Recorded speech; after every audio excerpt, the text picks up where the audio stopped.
Hello everybody, it's James from Practice Like a Pro. So today we're going to talk about tuning as guitars. You can use apps, you can use pedals, you can use little headstock tuners, you can use videos on the internet that give you the notes. There's hundreds of different ways that you can get your guitar in tune. There's little pitch pipes that like little mini harmonicas that you can blow into. Hopefully today's video will give you some value and get your head around tuning the guitar so that you can get the best out of your practice. So if you learned something today, don't forget to hit the like button, let us know in the comments what you're practicing at the minute. We've got lots of different kinds of videos for you to practice your technique on your guitar. Please do check them out. So why is tuning important? Well, tuning's really important because if you want to sound like this,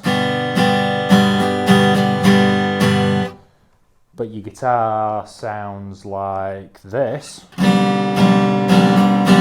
you could be the best guitarist in the world, but nobody would know because all your strings are out of tune. So first of all, we've got to remember the names of the strings, which is E, A, D, G, B, E. Now I have a silly little rhyme to remember these, which is Eddie, dynamite, goodbye, Eddie. We have two E's that we tune to. We have what's called the low E, which is the one that's nearest your nose, and we've got the high E, which is the one nearest your feet. Now, what's really important with these is you need to know the names of the notes, otherwise you've no idea what you're tuning to, and you might get 5 of them in tune, but if you accidentally tune the D to a C, let's say, every chord you play is going to sound strange and off. Okay, so this is really, really important. Eddie, A, dynamite, goodbye, Eddie. Okay, so let's talk about the tuning pegs. Now, if you can turn them either clockwise or anti-clockwise.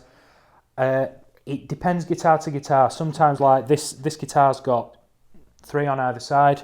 This guitar over here has got 6 on one side. So just be wary of it. And as well, I think it's really important for your development. I want you to use your ears. Listen to whether the note's coming up or whether the note's going down. Don't just turn it and hope for the best. I want you to listen to it because it's working on your musicianship skills. You're using your ears to work things out, and eventually you'll be able to tune your guitar without needing any kind of electronic intervention at all. So for these tuning pegs on the top, if I turn it anti-clockwise, the pitch goes up. If I turn it clockwise, the pitch goes down. So that's obviously the same for all 3. Let's have a look at this here, these down here. So this is the G. So if I turn this one anti-clockwise, the pitch goes down.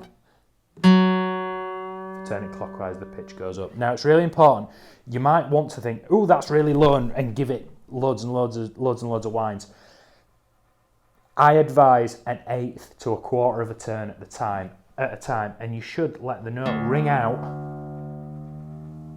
as you're altering the pitch. Okay then, let's go to the tuner app. Now, as you saw earlier, I completely detuned my guitar.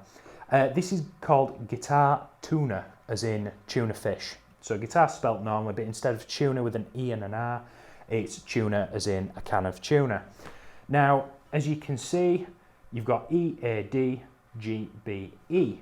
Okay, so let's start with the E string. So you want to watch that needle that's in the middle, okay? And you can see as I'm talking, it's using the microphone in my phone to try and tune my voice, which is confusing it a little bit. But if I play the low E string, so that's telling me it's too low, so I need to tighten it. So I'm going to turn that anti-clockwise. Can you see it getting closer to the middle? Now notice I'm just doing a little bit at a time. I'm just doing a right little bit at a time. Let me just do that again because that was lucky, wasn't it? Keep going up. Notice I'm letting the note ring out. And then when I get in the middle,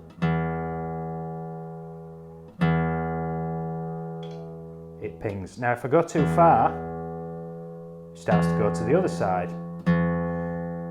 So I'll bring it back. There we go. Okay, let's move on to the next string. So we've done Eddie. You see how the E's gone green. Let's go to the A. Oh, so this one's too high, so I need to turn the tuning peg clockwise. Quarter of a turn to an eighth of a turn at a time. Oh, I've gone too low there, so I need to turn it anti-clockwise.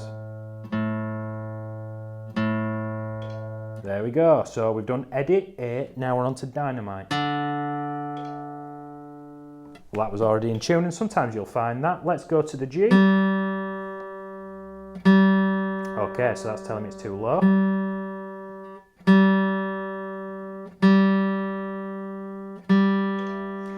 Now, please note, as you're getting to the thinner strings, the more sensitive to, you don't have to turn them as much sometimes. So the B is too low, so I need to tune that up. And then the high E to finish. So just a little bit. So it's really important to remember, you can't make a massive mess of it if you just take your time and just do a little bit at a time. Now everybody wants, I know I keep going on about it, but it's so important, and you'll end up with a broken string and then you won't be able to play your guitar till the Amazon man brings some more. Try and just do a little bit at a time. And the more that you do this, the more confident you're going to get, and the quicker you'll be able to tune your guitar. So I just want to add, if there's no shame, if you're like, right, I want to tune the D string, count down with your finger, Eddie, A, dynamite. Right, we found the D string. Let's go. And I'm just running my finger on the string, and I'm going to go all the way till the string meets the tuning peg, which is this one. What about the B string? Eddie, A, dynamite, goodbye. Let's follow that. And it's that one. If you're tuning, you think you're tuning, if you're playing a string and you're turning a tuning peg and nothing's happening, chances are you're playing the wrong string. You're turning the wrong tuning peg. If I'm playing that note and nothing's happening, it shouldn't sound like that. You should hear the pitch coming up and down. Can you hear how the pitch is coming up and down? So please do bear in mind that if you want the note to ring out, okay, and if the pitch isn't changing, it isn't going up and down, and you're turning and turning and turning, there's going to become a point where you break a string. So just bear that in mind for me. Okay, so I've detuned myself again, and we're going to use a pedal this time to tune the guitar. Now, please bear in mind you don't need to buy a pedal specifically to tune your guitar. A little £3 headstock tuner off Amazon will suffice, or an app or whatever. I'm just trying to give you more perspective. Now this brings up another topic. Sometimes your guitar will be so out of tune that the strings will be nowhere near Eddie 8, dynamite, goodbye, Eddie. So let's just talk about that a little bit, because this guitar is really, really out of tune now. And this, if you found a guitar in a cupboard or you've been gifted one that hasn't been played for a long time, this is the sort of condition that you'll find it in.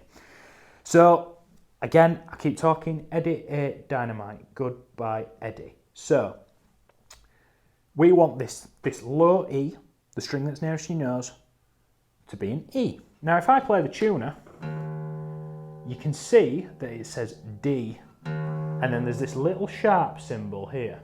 Now, don't worry about the sharp. People call it hashtag, but it's not a hashtag, it's called a sharp in music. The most important information there is that it says D.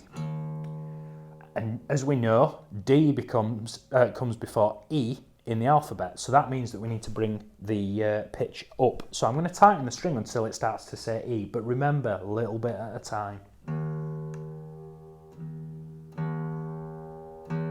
Oh, can you see how it's changed to E now? So I'm going to keep going, and the goal with this is you want it to go green. You see how it's gone amber? Okay, so, oh, a little bit more. That's it. So that one's in tune now. Let's try the next one. Okay, so that's G. Now, in the musical alphabet, we go A, B, C, D, E, F, G. And there's no such thing as a H note, it goes back to A. So you've got A, B, C, D, E, F, G, A, B, C, etc. So in the musical alphabet, we want an A, but we've got a G. So what that means is we need to tighten the string. There we go, got it into the middle. Let's keep going. D string this time. Edit 8, dynamite. Okay, so that's teetering between C and D. We know C comes before D in the alphabet. That's it. Next one, G. That one's fairly close, so we need to tighten that. There we go. Okay, now this one's a B. Obviously, edit 8, dynamite, goodbye. Now, I'm just going to tighten this a little bit more because we haven't done this so far. Sometimes your string will be too tight. So we're trying to tune the B string, but the tuner's actually saying C. Now, C comes after B in the alphabet, so that means that we need to lower the string. So I'm going to lower it and just keep going till it says B. Oh, there we go. So I'm going to keep lowering it until it goes to the middle. There we go, great. Okay, so we've done edit 8, dynamite, goodbye, and then we're back to Eddie on the high E string. So that's saying D sharp. So when D comes before E in the alphabet, so we need to tighten it. And that's it, that's how you tune on a more traditional style tuner. One other thing I'd like to add, if you've got one of the little Headstop tuners, some of the more expensive ones, they'll have either on the left and the right hand side, on one side it'll say a letter such as C, G, V, B. Those are different kinds of instruments. So a G is for a guitar, a B is for a bass, a V is for a violin, a U will be a ukulele, or there's what's called C. Now C stands for chromatic, and that will pick up every note in the musical alphabet. And if your guitar's really, really, really out of tune, you're better off having it on the C setting and tuning it up. If it's relatively close and it's been played recently, set it to the G setting. On the other side, you'll see a number such as 430, 440, 450. Those are called hertz, and that's a way of measuring frequencies. Now, most Western music is tuned to 440 hertz. So if you want to play along with records, you need to make sure that that number says 440. If you refer to your manual, it'll tell you how to change the hertz. As standard, it should come as chromatic and 440 hertz, but sometimes when we're pulling them in and out of as guitar cases and as gig bags, they get knocked, so please do watch that. Okay, so that's all for today, folks. So thank you very much for watching. If you got value out of today's video and we answered your questions about tuning the guitar, please like the video. It does help with the YouTube algorithm. If you've got any questions or you want to tell us about where your guitar came from, please let us know in the comments. If you subscribe to the Practice Like a Pro YouTube channel, we've got all kinds of challenges and practice exercises, videos on equipment and everything guitar related. So please make sure to check those out. I'll see you next time. Cheers.